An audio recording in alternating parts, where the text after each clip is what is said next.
Meus amores, tudo bem com vocês? Espero muitíssimo que sim! E sejam muito bem-vindos aqui neste canal. E para você que caiu aqui literalmente de paraquedas, seja muito bem-vindo! Eu sou a Jess Bern.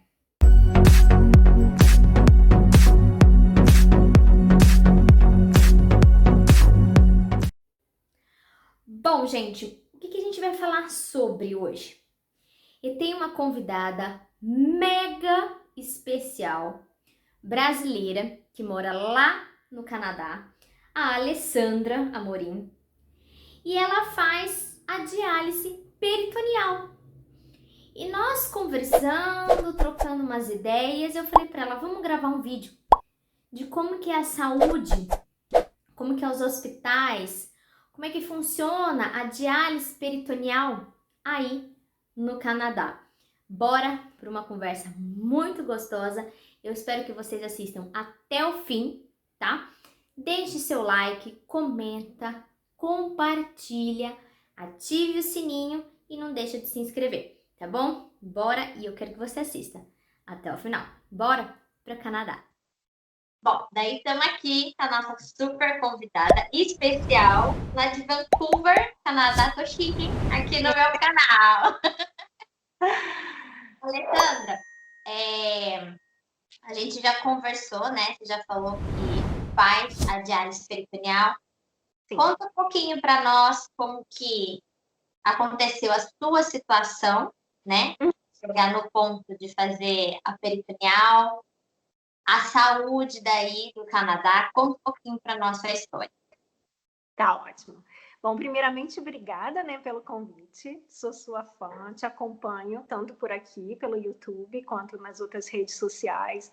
Acho que você tem um canal que é muito informativo, passa bastante informação, ainda mais que todo mundo está no mesmo barco, a gente precisa um do outro, enfim, para entender mais, né? E, enfim, me ajuda muito. Obrigada por você ter esse coração enorme e colocar para a gente o testemunho sempre. Obrigadão.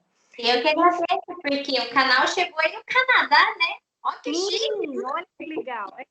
Eu fico, na verdade, fazendo aquele browse, né? Como eu tenho esse probleminha, essa doença renal há 20 anos, aproximadamente. E quando eu comecei, eu tinha 29 anos quando eu descobri que eu estava com essa doença renal, que é aquela a GESF, né, que é uma glomerulosclerose segmentar e focal, que são inflamaçõezinhas nos glomérulos, que eu vou perdendo função renal ao longo dos anos. Só que, no caso, a progressão da minha doença, ela foi bem lenta, graças a Deus. Eu tenho isso, agora eu tô com 50 já, e aparentemente eu fiquei com um caso, assim, clinicamente falando, eu estava sempre ok, até o ano passado. O ano passado, mais ou menos em maio, junho, a minha função renal começou a cair muito, e aí eu vinha precisar de começar a fazer essa terapia, né, da diálise peritoneal, para ajudar a tirar um pouco, a limpar um pouco mais as toxinas que eu estava, no caso, o meu rim não filtra mais 100%. Atualmente, eu diria que eu estou em torno de 10% de função renal apenas. No caso, nesses 10%, mas ainda você está fazendo xixi. Faço xixi. Então, graças a Deus, ainda está fazendo xixi, isso é bom. Eu não tenho nenhuma restrição assim com relação a líquido, eu posso beber água à vontade, eu bebo bastante água, eu me exercito, eu trabalho, eu tenho vida normal. Assim, o meu caso é um pouco atípico, né? Porque o que acontece? Esse tipo de patologia, eu já podia ter uma progressão muito rápida. Normalmente acontece em crianças, quando você descobre que tem essa GESF, né? E ela progride muito rápido e a perda renal, assim, a falência renal é muito bem rápida, assim, pelo menos os médicos me falavam isso no início.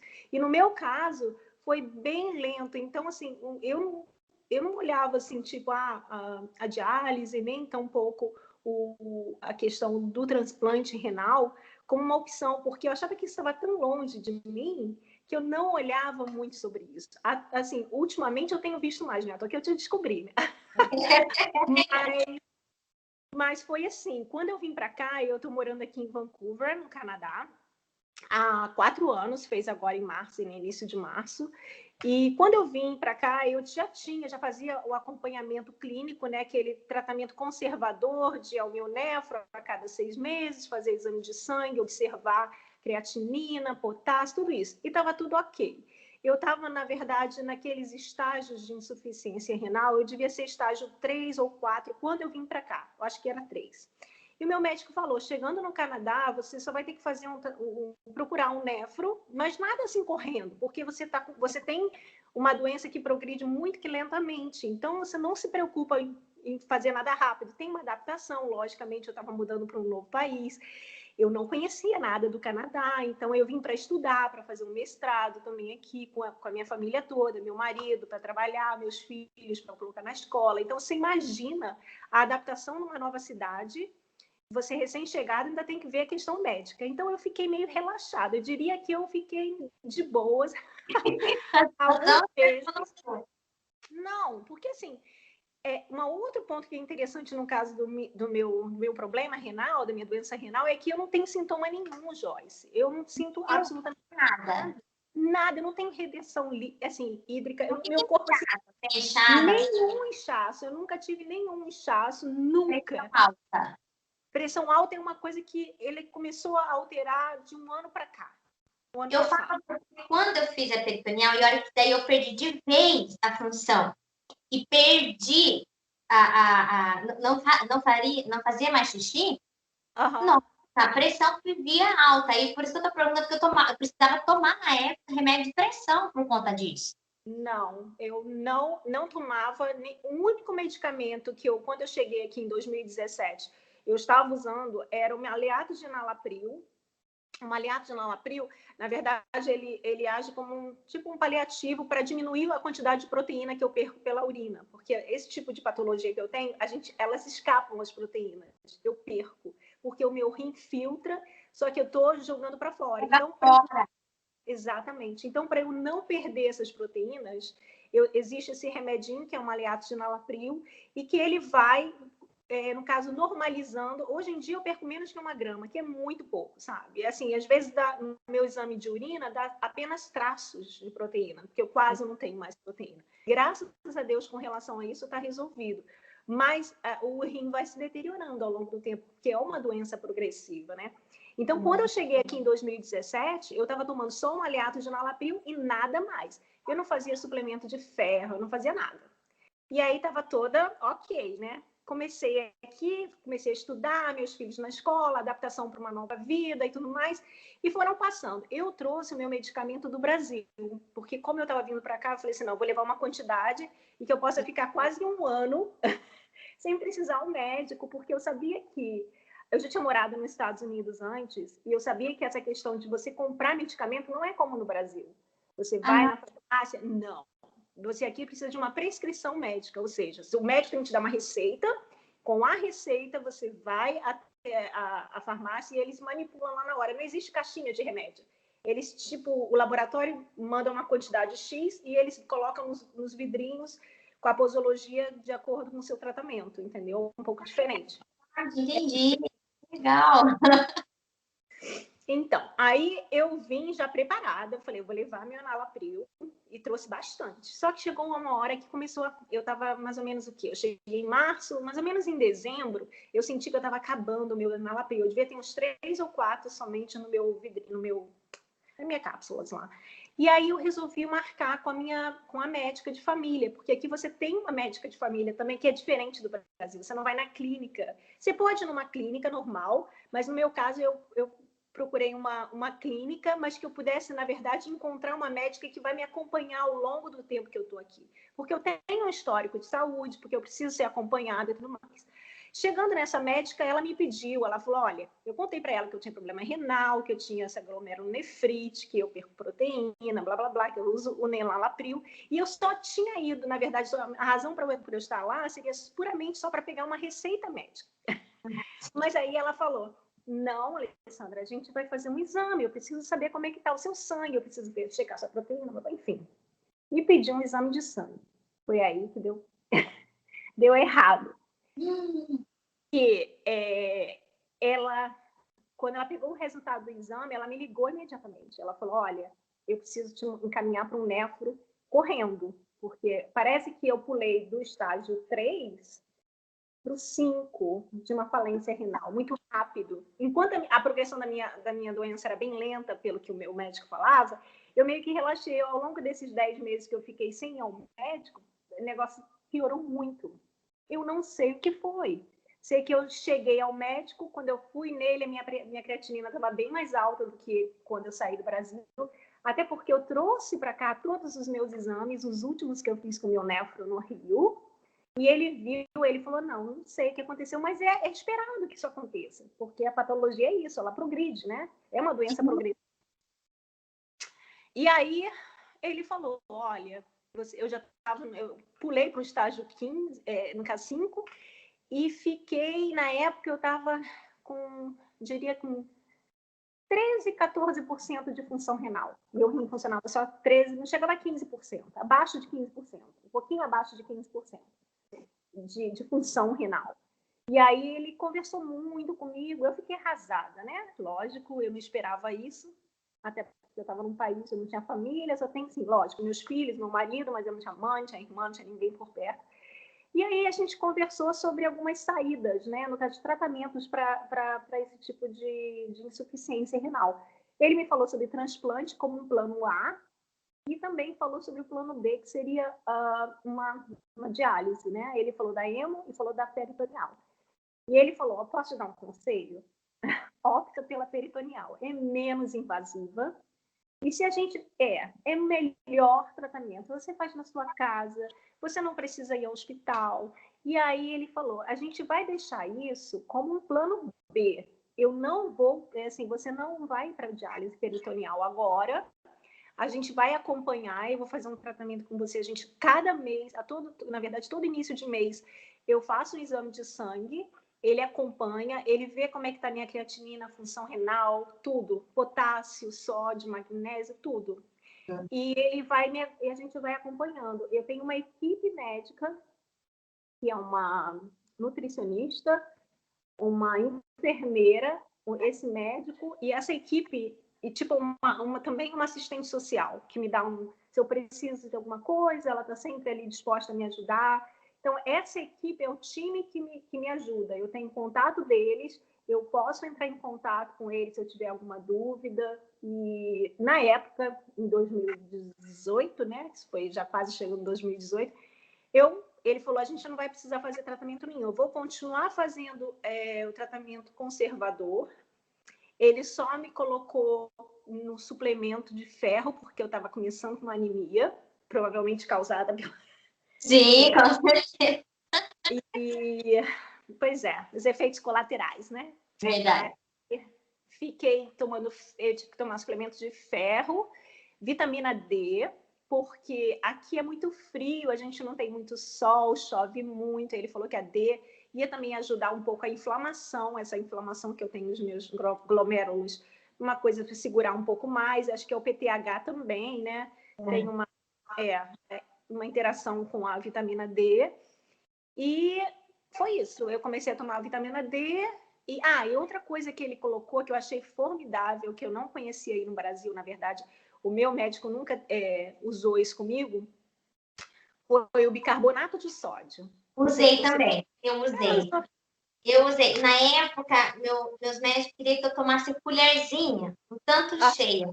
Eu falei, gente, pelo amor de Deus, não dá para manipular, porque o negócio é horrível. É horrível. Aí eu tive que manipular para poder, mas eu tomei há muito tempo, graças a Deus, hoje não mais.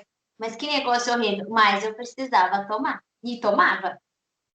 Que bom, porque no Brasil o meu médico nunca chegou a falar comigo sobre isso. Acho que porque eu também estava no estágio 3, 3 e 4, não é necessário, mas aqui eu não tomava em pó, eram umas cápsulazinhas. E aí eu recebo esse medicamento todo, uma coisa importante se falar é que a saúde aqui no Canadá, ela é custeada pelo governo, né? É uma saúde pública.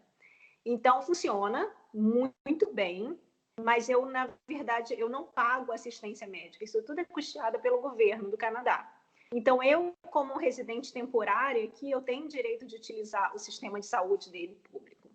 E, no caso, esse sistema, ele me fornece todo o medicamento, todo o suporte, tudo que eu preciso em termos de vitaminas, suplementos, e esse, no caso, o bicarbonato de sódio e outros medicamentos. Eu tenho um SUS daí do Canadá. Oi? Um SUS. No Igual SUS. tem no Brasil, né? Tem o SUS, aí tem o SUS do Canadá.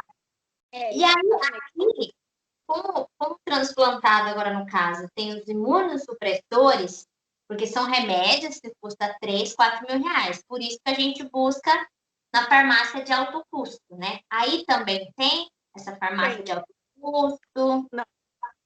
Na verdade, a gente não vai, no caso, eu como um paciente renal crônico, eu não vou à farmácia para comprar o meu medicamento.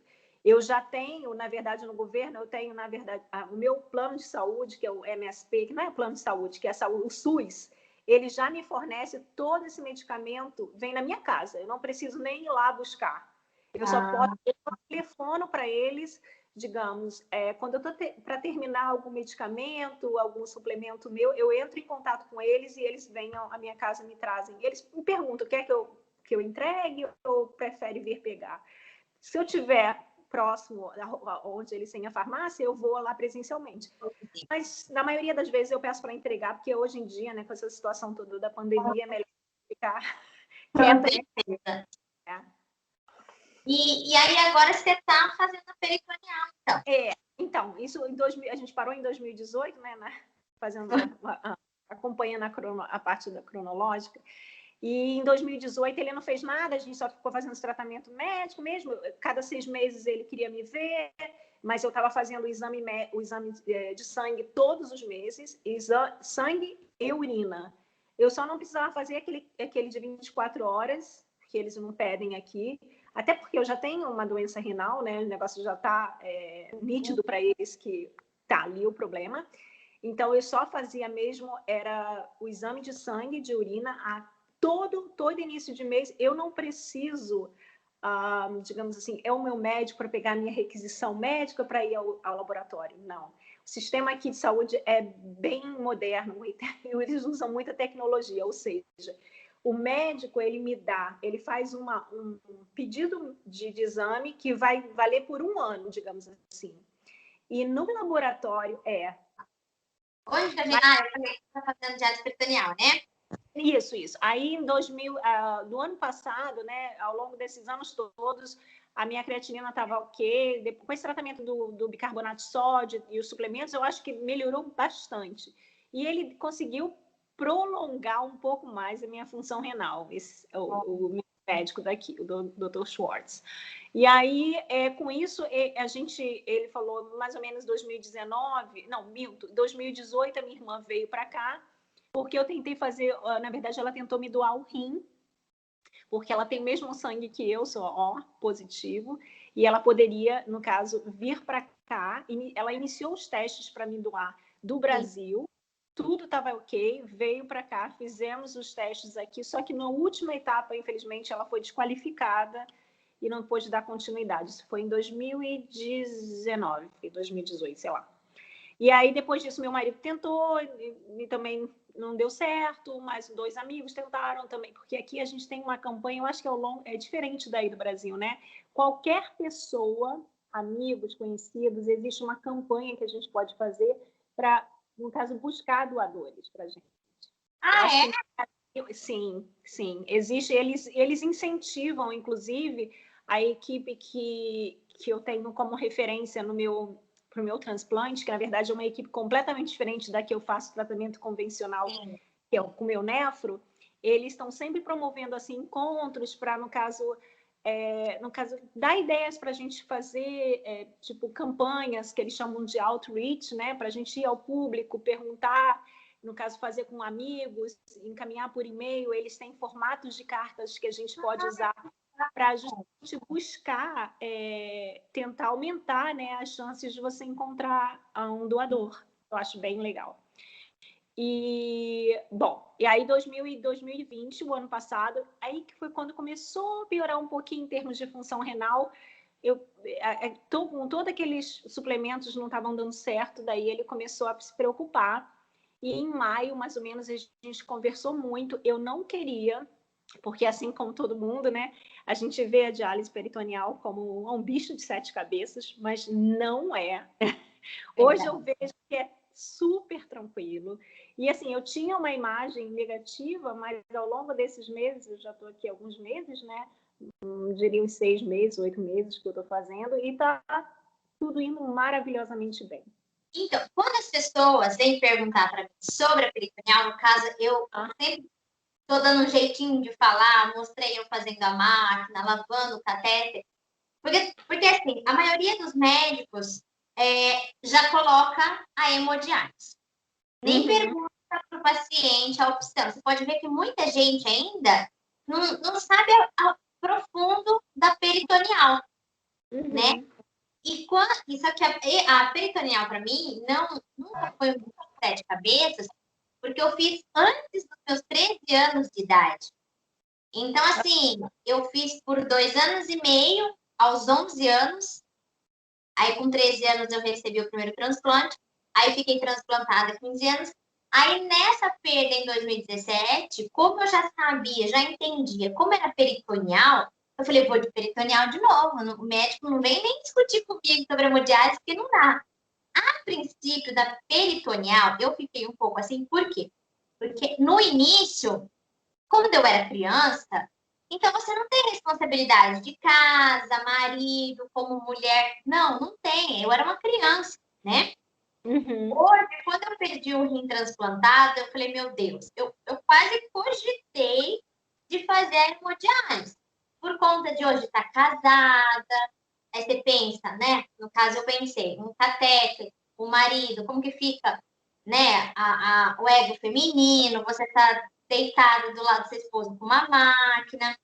Então, Sim. só que assim, eu fui conversar com meu esposo, ele super apoiou, né? Eu sempre falei, sempre deixei bem claro que a hemodiálise, ela é invasiva, ela é... Ela pega pesado mesmo, sabe? Eu acho que a peritoneal é horrível. Então, assim, muita gente fala, Joyce, a peritoneal é um bicho de 7 cabeças? Não, não é. Eu tento falar assim, da seguinte para as pessoas. Gente, faça peritoneal. Por quê? Você vai estar com seu namorado, com seu marido, com seus pais dentro de casa, você vai estar no conforto da sua cama. Então, você fala esses pontos positivos, porque para mim foi assim, né? Saber que meu esposo estava aqui, minha mãe ajuda, até minha enteada, que tem seus 13 anos, acabava ajudando. Então, assim, todo mundo acaba se envolvendo também, né? todo mundo. Agora, imagina, você tem que estar indo fazer hemodiálise. Eu fiz por um mês, é horrível. É horrível. Pode continuar. Eu imagino, um mês... Bom, esse é o meu testemunho, assim. Eu posso dizer que eu estou usando há aproximadamente esses meses aí, sei lá, 9, 10 meses, eu não estou contando. Até porque eu já me acostumei com a rotina, né? De me conectar, eu fico só meio... Quer dizer, comparado, a gente já conversou sobre isso, eu acho que antes. Você falou que ficava em torno de 11 horas, não era isso? 11 horas conectada. Por que ficava 11 horas? Eu comecei com 9 horas, que era o que todo mundo começava aqui, 9 horas. Só que daí eu exagerei, né, na alimentação, a pizza, um lanche, um refrigerante, coisa que não podia, né? Então, fósforo subiu assim, que a minha médica queria matar. Daí ela foi cortando, e eu tive que sobreviver com arroz branco, salada e peito de frango. Eu ficava estressada, porque eu queria comer e não podia, enquanto não baixava esse fósforo. Fora aquele Celever. É um remédio desse tamanho, assim, que você tinha que tomar 3 comprimidos antes da alimentação, para diminuir o fósforo. Para diminuir o fósforo. Graças a Deus, assim, eu mantenho uma alimentação bem controlada. Assim, posso dizer que eu como pizza uma vez por semana, sextas-feiras. Eu me dou o direito de comer, mas durante a semana eu me exercito, eu faço minha caminhada, eu me alimento super bem, tento não exagerar nas frutas. Eu amo banana, não como banana. Eu acho que a banana, ela tem potássio lá que transborda, né? E outras frutas também, que ao longo desses anos eu aprendi a ter disciplina, né? Eu acho que tudo é disciplina, é o bom senso. Aí eu tento segurar, mas eu como de um tudo. Eu bebo, sei lá, 2 litros d'água, eu como bem, entendeu? Assim, tudo dentro do normal. Eu só percebo que quando eu exagero mais, digamos, nas frutas, isso é nítido no meu resultado do exame. Assim, a minha nutricionista, ela até fala, o que aconteceu esse mês? Você está comendo bastante fruta, né? Eu falei, é porque aqui tem uma época, essa época da primavera que a gente está agora, tem muita fruta, assim, e principalmente, sabe cereja, aquelas cerejas do Brasil aí que a gente quase só tem na época do Natal? Aqui tem essa época. E chegou uma época que eu estava comprando bastante cereja, comendo cereja toda noite. Assim, quando dá vontade de comer um doce, aquela ansiedade da noite, normal, eu comia cereja. E ela via nitidamente no meu exame que o potássio estava lá, não estava transbordando, mas estava no limite. Mas atualmente não. Ontem até fiz o exame, está tudo dentro do normal, lógico. Fica assim, um pouquinho, às vezes, um ponto acima, tem naqueles valores de referência, né? Mas não é nada exagerado. E aí ela me liga. Uhum. E aí que você usa é a máquina, a máquina mesmo. Uhum. E aí, é da máquina da Baxter ou aí é outra empresa? É da Baxter. A Baxter também. A vida inteira que eu fiz somente foi Baxter. Na verdade, eu conheço essa até agora. Então, eu sei que existe mais uma, mas eu não sei falar sobre ela. Pelo que eu sei mesmo, pelo que eu sempre usei, sempre foi a Baxter. Então, chegar num caminhão aqui com 23 caixas. Aqui também.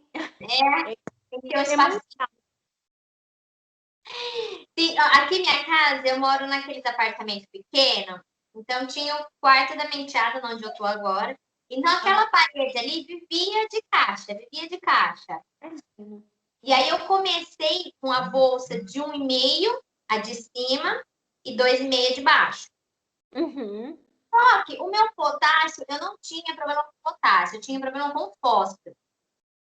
Como o fósforo subiu, tudo subiu, a anemia baixou, chegou uma época que a anemia foi para 6 ponto alguma coisa. Aí, tomar IMAX, sabe? E daí que aumentaram para 11 horas, por conta disso, né? Mas senão, é igual você fazendo tudo certinho, alimentação certinho, não tem por que aumentar as horas de conexão, né? É que eu fui, né? Eu exagerei. Então, tem horas que não dá, né? Tipo refrigerante, eu adorava tomar uma. Eu parei com a Coca-Cola tem, sei lá, uns 3 anos. Desde que tudo isso começou de piorar a minha função renal, eu parei com a carne vermelha, parei com refrigerante, uma série de outras coisas, frutas, exagero. Eu venho... Agora, sim, aqui eles falam uma coisa interessante, que você pode, sim, beber o refrigerante, lógico, não todos os dias, né, com moderação, mas de preferência aqueles mais clarinhos. Então, assim, aí também? Aqui também. A minha nutricionista falava assim, Joyce, só assim, um Sprite, alguma coisa assim, não vá para Pepsi, não vá para Coca, por quê? Ela também tem muito fósforo, que aumentava o meu fósforo. Mas por incrível que pareça, hoje transplantada, eu parei com quase tudo que eu fazia antes. Olha só. Eu acho que porque não podia, aí eu queria ser a rebeldinha, ia lá e fazia.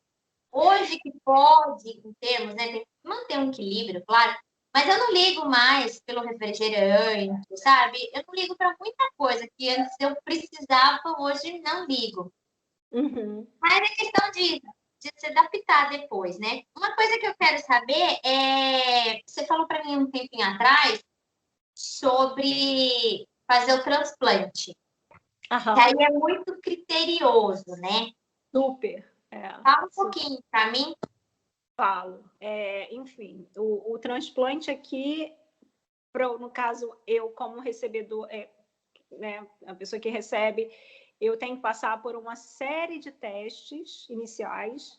Eu preciso saber todo o meu estado de saúde, porque se eu tiver alguma outra questão, até questões ginecológicas, dermatológicas, eu tenho que ir no dermatologista pegar um ok que eu estou 100%. Eu tive que fazer todos os meus testes com a minha médica de família, testes ginecológicos, né? Tipo, que a gente faz periodicamente aí no Brasil. Tudo isso eu tive que fazer de novo para o transplante. Eu tive que passar por mamografia, ultrassonografia, tudo, tanto do aparelho urinário, todo, eles praticamente fazem um PET scan de você, tipo, querem escanear. É um completo. Completíssimo. Querem ter certeza que você é uma boa candidata para receber, porque se você tiver, por exemplo, se eu tivesse alguma coisa, uma diabetes, ou talvez uma outra questão, uma outra situação médica, eles teriam que colocar, verificar os prós e os contras para ver se eu vou realmente ser uma boa candidata ou não. Então, assim, essa primeira etapa eu fiz todos os exames, e aí quando eu recebi o ok, eles falaram, excelente, você está pronta porque clinicamente você está com boa saúde, o único problema que você tem é a sua função renal, seu rim já não está funcionando, mas a gente consegue sim contornar com o transplante, ou seja, você é uma boa candidata, a gente vai prosseguir. E aí eles começaram, foi quando eu trouxe a minha irmã, né, do Brasil, ela mora aí no Rio, ela veio para cá, ficou aqui conosco 3 meses, passou por todas essas etapas dos testes aqui, iniciou no Brasil, terminou aqui. Fez tudo, super criteriosos. No final, basicamente, no caso do doador, o processo são 3 etapas. A primeira etapa, você tem que preencher um questionário e que ali envolve, sei lá, são 5, 6 folhas. Você tem que dizer a sua vida toda. Todas as doenças que você teve ao longo da vida, tudo. Então, são 6 folhas, frente e verso, ou seja, 12 no total, que aí o doador tem que preencher isso. Eles recebem, fazem uma triagem. Existe uma triagem que é feita baseado nas respostas, né, do questionário, se você procede ou não. Eu tive pessoas que quiseram me ajudar num grupo de amigos nessas campanhas que eu tentei fazer ao longo desses meses, que infelizmente foram descartados logo de início porque tiveram tipo diabetes na gravidez, que isso pode acontecer. E aí, se você no questionário preenche que já teve alguma outra doença, assim, ou uma tuberculose, ou alguma outra doença assim, eles podem te descartar. Por isso que essa primeira etapa é tipo uma triagem, né? Eles vão começar a ver se você você procede para a segunda etapa ou não. Se você tiver apta na primeira, aí na segunda etapa seria você procurar um médico de família, o seu médico que normalmente você vai, para, no caso, pedir para ele um parecer médico dizendo que você está com boa saúde, que você... fazer 3 amostras de pressão arterial, ou seja, você tem que 3 vezes no seu médico de família pedir para ele examinar, checar sua pressão. Isso tudo existe um relatório que é gerado e o médico depois encaminha tudo eletronicamente para a equipe de transplante. É tudo eletrônico aqui. Você não recebe exames, você não recebe resultados. É tudo, tipo, o sistema deles se comunica, no caso, os laboratórios se comunicam diretamente com os médicos e a gente nem fica sabendo em termos de resultado. Entendeu? E aí, passou na segunda fase, tá tudo ok, pressão arterial tá boa e tudo mais, aí vão começar os testes. E aí, no caso, começa com o teste de sangue, é o primeiro que eles têm que fazer, e é um exame completíssimo de sangue. Nesse momento, quando você vai fazer o exame de sangue, normalmente eles entram em contato também comigo, que vou receber. Eu preciso também coletar uma amostra de sangue na mesma semana em que o doador está fazendo, para eles, no caso, fazerem a compatibilidade, né? Eu acho que é exatamente isso. E aí, feita esse exame de sangue, ok, aí eles vão para o final, que é a última fase, a terceira fase, que seria os exames mais detalhados, que é aquele um CT scan, né? Que é, eu não sei em português, mas eu acho que é uma tomografia computadorizada do rim. De tudo ali. É um check-up, assim, é os mais profundos. Mais profundos, que essa é a última etapa. E aí, que mais? Um renograma, eu não sei como é que se chama renogram em inglês. Acho que é um estudo dos seus rins, dos 2 rins que é feito, que entra numa máquina, toma um contraste e ele vai mapear para ver quanto de função renal que você tem nos 2, entendeu? Para ver qual que seria o rim que vai ser usado para doação e o que você vai apresentar. Isso a gente está falando de doador vivo, né? Mas de doador vivo. Então, feito isso, na verdade, essa terceira fase do processo, ela é mais demorada porque você fica no hospital, você não fica internado, mas você vai de manhã e sai à tarde, sabe? Que é tipo um dia de exames, digamos assim. Você sai de uma ultrassonografia, vai para uma tomografia computadorizada, depois termina numa outra máquina, ou seja, você fica o dia inteiro. Feito isso, vai passar por uma equipe médica, existe que eles chamam de round table, que é uma mesa redonda dos médicos que acontecem uma vez por mês e que eles vão discutir se aquela pessoa pode ser considerada um doador ou não. E ali eles podem descartar ou aproveitar. No caso, nesse gancho, você está na fila? Sim. Ou você está esperando um doador vivo? Eu estou nos dois. Nos dois. E na fila aí, como é que funciona? A fila parece que são em torno de 3 anos, 3, 4 anos, eu acho. Eu entrei na fila no dia que eu comecei a fazer a minha terapia da peritoneal. No caso, conversou daquela vez, julho, né? Uhum. Você vai fazer, né? Tanto vivo ou falecido, porque daí o falecido vai surgir do hospital daí você vai ter que fazer aí, né? Porque da outra vez a gente tinha conversado sobre você fazer aqui no Brasil. Ah, sim, eu não descarto essa possibilidade. Na verdade, não descarta. Eu não descarto essa possibilidade. Eu estou também tentando. Porque que acontece? Como eu já estou esperando aqui desde 2018, né, quando eu tive aquela conversa com o meu nefro, que tudo piorou, eu caí de um estágio 3 para 5, ele me deu essa chance de fazer o transplante não como uma cura, mas como um tratamento que seria mais longo prazo, para eu ter mais qualidade de vida. Eu já falei, não, eu quero isso. Mas o que aconteceu foi que, ao longo desde 2018, eu não tenho tido muita sorte com os meus candidatos, né? Eles têm sido reprovados. Eu não sei se é porque o sistema de saúde aqui é muito rigoroso e eles falam que eles não vão colocar em risco a vida de uma outra pessoa, tipo, que pode ser que tenha um problema mais sério de saúde lá na frente e vai precisar, ou seja, aquele rim que foi doado para mim, né? Então, assim, eles são muito criteriosos, mas eu não descarto ir para o Brasil também. Minha irmã, inclusive, ela está tentando... Essa mesma irmã que veio para cá, que foi declinada, ela foi num nefro, porque chegando no Brasil, eles tinham falado para ela aqui que ela tinha também um pouco de perda de proteína pela urina. E ela, ou seja, ela teria a mesma doença que eu, e aí isso foi cogitado na época. E aí a equipe do transplante daqui falou, ó, chegando no Brasil, você procura um nefro e vai acompanhar. Ela foi ao nefro, fez os exames iniciais, agora há pouco tempo voltou inclusive no meu nefro, que eu indiquei para ela no Rio. E ele falou, olha, aparentemente você está ok, mas eu vou te encaminhar para um médico que faz transplante, você vai passar por um pre-assessment, né, com eles, que eles vão te... falta as palavras. Vão te avaliar, né? E aí, para saber se você tem condições ou não. E a minha irmã agora recebeu o ok desse médico daí do Rio de Janeiro, dizendo que ela não tem mais perda de proteína, que ela está ótima e apta para me doar.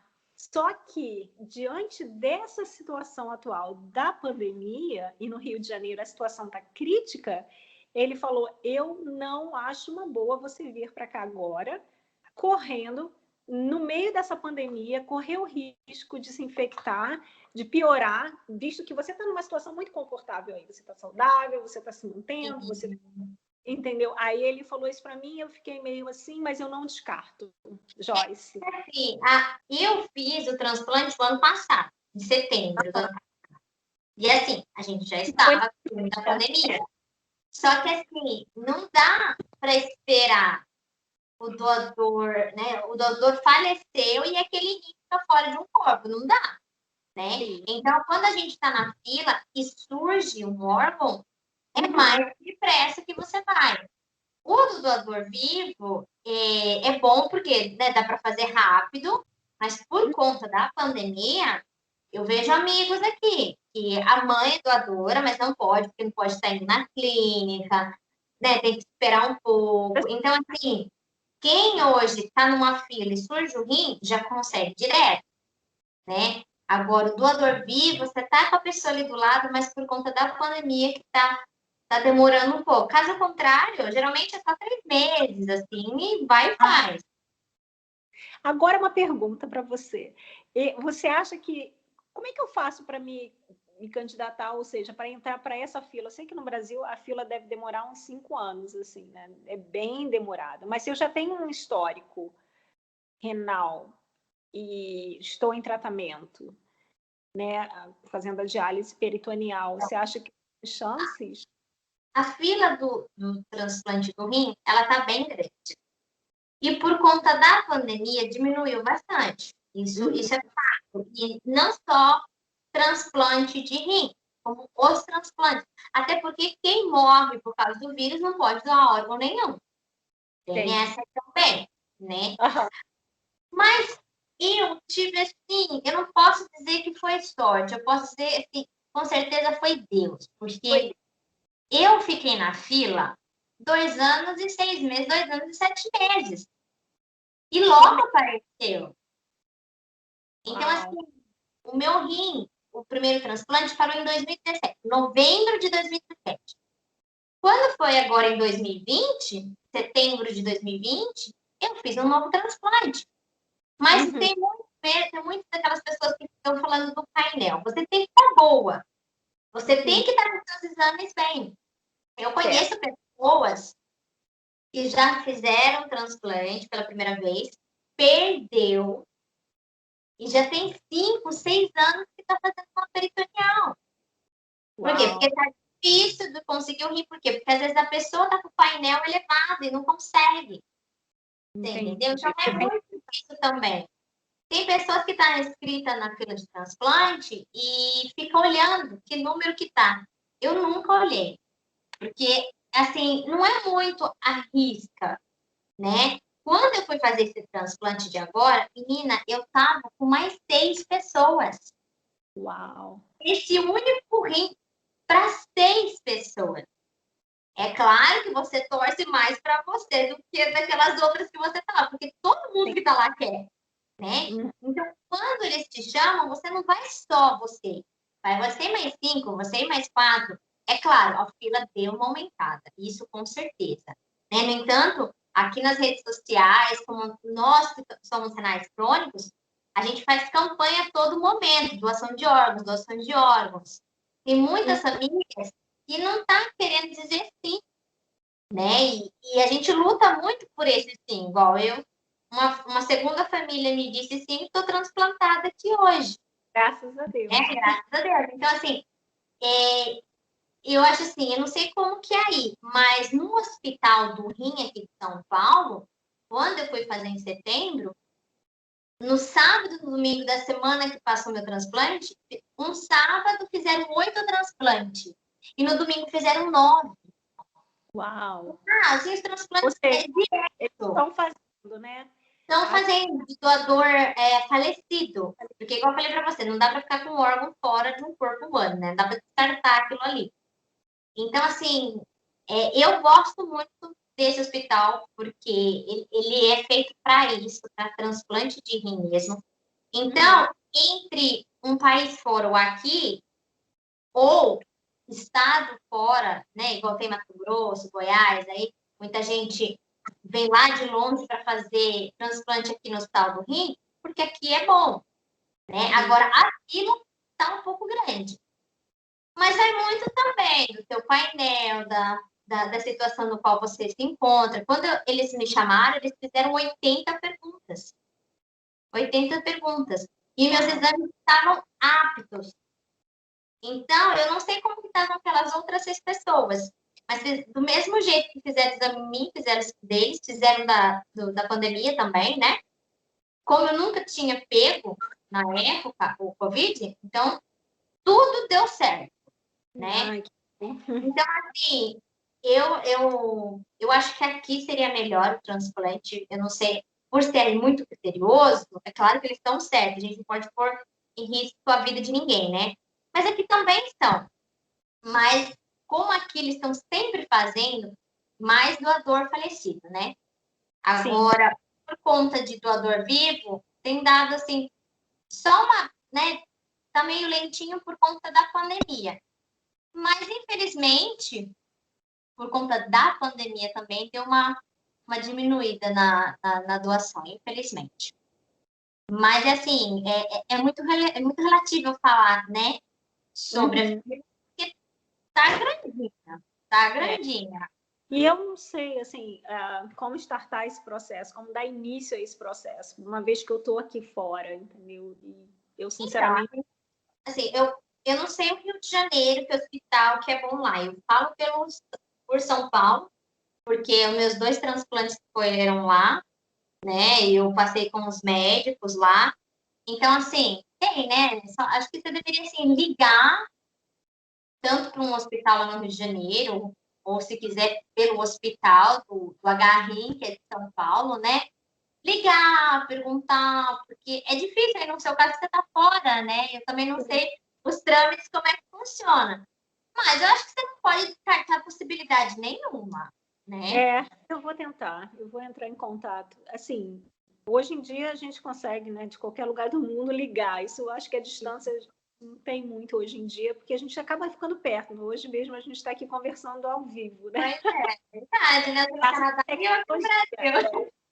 Eu vou tentar entrar em contato com eles, mas eu não tinha ideia assim se eu deveria, no caso, falar com o meu nefro, que na época que me acompanhou, eu diria, uns 15 anos, mais ou menos, porque a minha filha nasceu, eu tive 3 gravidezes, e foram feitas com o mesmo nefro. Então, ele sabe do meu histórico, né? Eu não sei se tem que partir dele. Talvez eu tenha que ter um parecer médico, né? Provavelmente para eu poder entrar na fila. Não é assim, eu me candidatar e dizer, olha, eu estou com isso. Eu acredito que eles devem pedir mais coisas, né? Eu acho. Eles vão, até porque, igual eu conheço uma que é acho que é da Paraíba, ela estava fazendo peritoneal, ela ligou, ela e assistente social da onde ela passa lá, ligou aqui no Hospital do Rim, agendaram uma consulta para falar com o nefro do HRIM, conversar, fazer exames, perguntar se ela prefere estar na fila ou se ela tem um doador vivo. Então, assim, acho que você, com essa assistente social, ou você com o teu médico, né, pegar, conversar direitinho e poder daí dar uma entrada em um hospital aqui né, não sei se é do Rio de Janeiro, se é aqui de São Paulo, não sei. Eu vou para qualquer lugar. Pelo RIF, a gente vai para qualquer lugar. É isso aí. Eu falo assim, não, se for no Brasil ou aqui, e também porque eu tenho cidadania portuguesa ou em Portugal, quem sabe, né? Eu vou. Onde surgir. Exatamente. Tem que ter o chamado dele, né? Quando chegar a minha hora, com certeza vai. A minha parte eu acho que eu estou fazendo. Com certeza, com certeza. Vai chegar a minha hora. Com certeza vai. Mantendo todos os exames perfeitinho aí, fazendo a diálise certinho, filha, vai longe. É eu que dei uma meia bagunçada, mas ainda Deus foi misericordioso e deu um transplante, graças a Deus. Dá um empurrãozinho, né? Assim, Dá um empurrãozinho. Mas eu estou muito feliz, muito feliz mesmo. Quem sabe eu consigo postar esse vídeo ainda hoje. Eu estou muito feliz. Fiquei muito feliz de saber que o meu canal chegou aí, né? Posso ajudar mais pessoas, porque a intenção é essa, igual eu quis falar mais sobre a peritoneal, por conta, igual você falou, a pessoa acha que é um vídeo de 7 cabeças e não é. Então, eu sou muito a favor da. É claro, é triste a gente estar conectado numa máquina, mas se já não tem outro jeito, melhor ficar conectado em casa do que no hospital.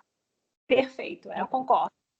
Então, eu estou muito feliz, estou muito grata, mas de verdade mesmo. E aí, você, né? Se precisar, estamos aqui. Você tem meu WhatsApp, tem meu direct. Precisando, estamos aqui. Deixa um recadinho aí para quem está meio assim com a peritoneal. Então, o que eu posso dizer é que, pela minha experiência, atualmente eu estou fazendo e estou feliz, eu estou tendo uma vida saudável. Eu posso te dizer que, em termos de qualidade de vida, eu percebo uma disposição melhor para mim, para o meu dia a dia. Eu consigo fazer meu exercício, malhar, fazer corrida, não corrida, porque eu tenho muita resistência, mas eu consigo me exercitar, tenho uma vida normal, eu trabalho, eu vou ao trabalho, eu trabalho dentro de casa, tenho família, tenho 3 filhos, enfim, a minha vida tá normal. Então, assim, eu acho que deu uma melhora muito grande de como eu estava o ano passado, mais ou menos em julho, antes de iniciar a terapia, e agora, como eu estou mais bem disposta, e com certeza eu acho que o fato de estar fazendo essa terapia está me deixando mais bem, a energia mais, um nível melhor. Eu digo para todo mundo, gente, é lógico, no início não foi fácil, quando você recebe uma notícia, a gente vai ter que partir para o plano B, isso não foi bem aceito por mim de início, mas eu li muito, eu chorei, eu li, eu procurei pegar bastante informação e comecei a acompanhar pessoas também, tanto nas redes sociais, YouTube, enfim, pessoas que passaram por isso, para a gente também ouvir testemunhos de outras pessoas, né? E saber que isso é importante também, conforta a gente. E depois eu fui vendo, eu falei, gente, não é esse bicho de 7 cabeças. E também estou aqui para dar o meu testemunho positivo. Eu acho que a gente tem que, sim, tentar, porque vai melhorar em termos de qualidade de vida. Obrigada, Joyce, querida. Muito obrigada por essa oportunidade. Foi, assim, muito bom conversar com você ao vivão. A gente já tinha falado pelo telefone, né? Mas o legal é ao vivo, né? É o ao vivo. Eu já te vejo sempre nos seus vídeos, mas é diferente de conversar assim, né? Foi muito bom. Obrigada pela oportunidade. Eu que agradeço. Espero que todo mundo tenha gostado, né? Qualquer coisa eu posso deixar aqui embaixo o seu Instagram, se alguém quiser acompanhar, saber mais sobre você, a peritoneal. Então tá bom, fico muito feliz, Deus abençoe e que esse rim chegue logo, se Deus quiser. Se Deus quiser. Beijo. Um beijo, fiquem com Deus. Obrigadão, viu? Imagina. Beijo. Tchau. Beijo. Tchau, tchau.